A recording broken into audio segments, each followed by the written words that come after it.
Welcome to TiDB Cloud HTAP on Parade. I'm Jeff, an instructor at PNCAP. So the first thing we need to do is define exactly what HTAP is. HTAP is Hybrid Transactional and Analytic Processing.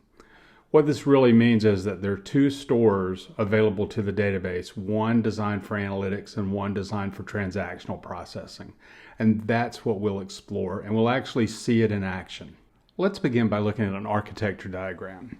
On this diagram, we're going to take a look at the far right-hand side, the Spark driver and TiSpark area.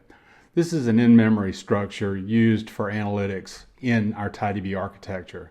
It's not present in TiDB Cloud, so we are going to make it disappear.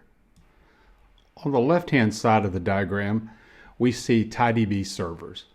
These represent the SQL processing component of our cloud architecture, our TiDB cloud architecture. You'll also see an end user application over there as well. We probably should get into more detail, but we're just giving you enough information to understand HTAP. So with that in mind, let's move to the placement driver. The placement driver is the brains of the entire TiDB cloud cluster. You can think of it as the metadata for everything. It's where all the information about the cluster and its operation is stored. We finally reached the place where we really need to be, and that is the storage cluster. So as you can see, the storage cluster has two different storage servers in it. First, we have the TiKV server, which is the KV stands for key value pair, and this is the operational side of the house. This is where your typical row storage is going to be, where transactional data is going to be stored. Next, we have TiFlash, and TiFlash is a columnar store, and it is used for analytics. Two ways of storing data. I know what you're probably thinking. Wow, how do I determine where to go get the data? Do I have to keep track of everything about both of these and alter my queries so that I can send my query to TiFlash when it makes sense?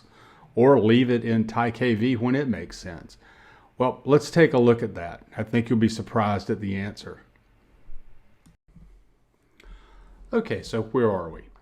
I'm in a terminal window on my Mac in my house connected to a TiDB Cloud instance.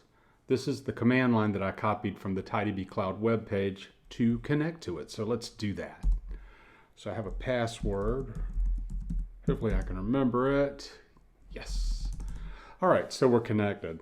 First off, let's see what databases are there. Show databases.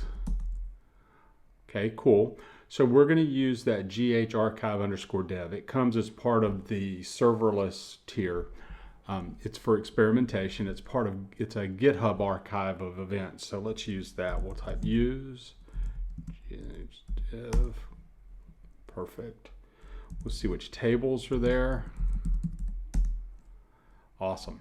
So what we're going to do is we're going to use the GitHub events table. So let's just do a quick query. Make sure we're good.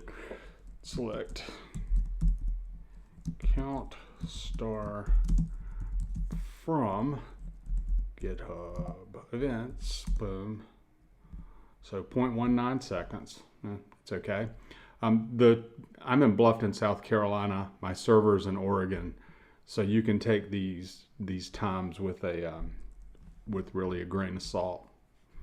They're not going to be very accurate or representative.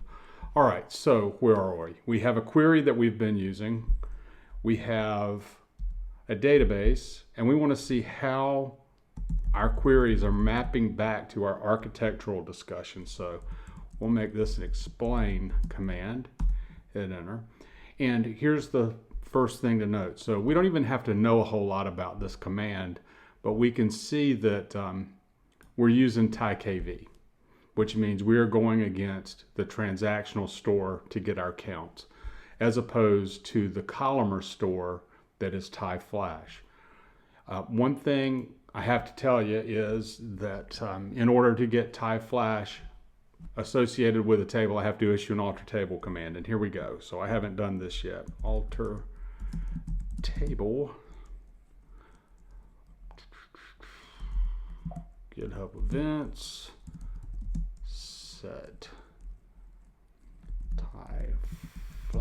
replica 1. So that's going to create a TiFlash replica. So let's see if it changed. Uh-oh, it didn't change. You can see cop TiV.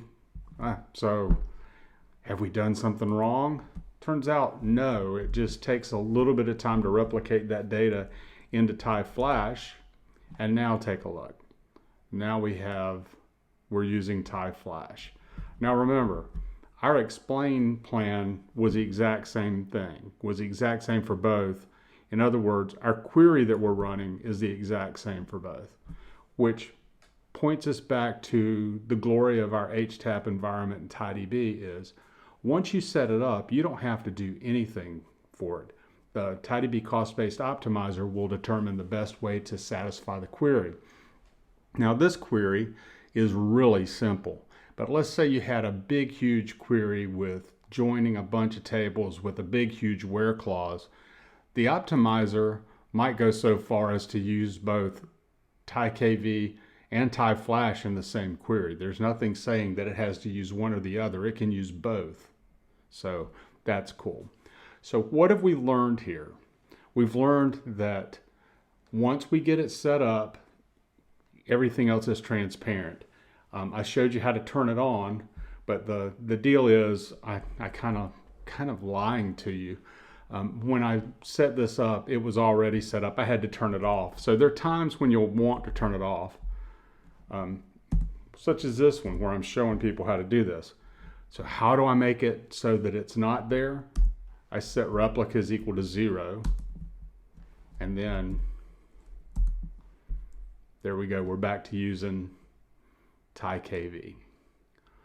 So remember, HTAP, Hybrid Transactional Analytical Processing. On one side, the transaction side is done with a row-based store. The analytical side is done with a columnar-based store. So we hope that helps you answer the question of what is HTAP, and it really should, because you've seen it in action. You've seen how once it's set up, how transparent it is. Once again, thank you for joining us on this video. We hope you'll subscribe to our learning channel and hope to see you again in the future. Thank you.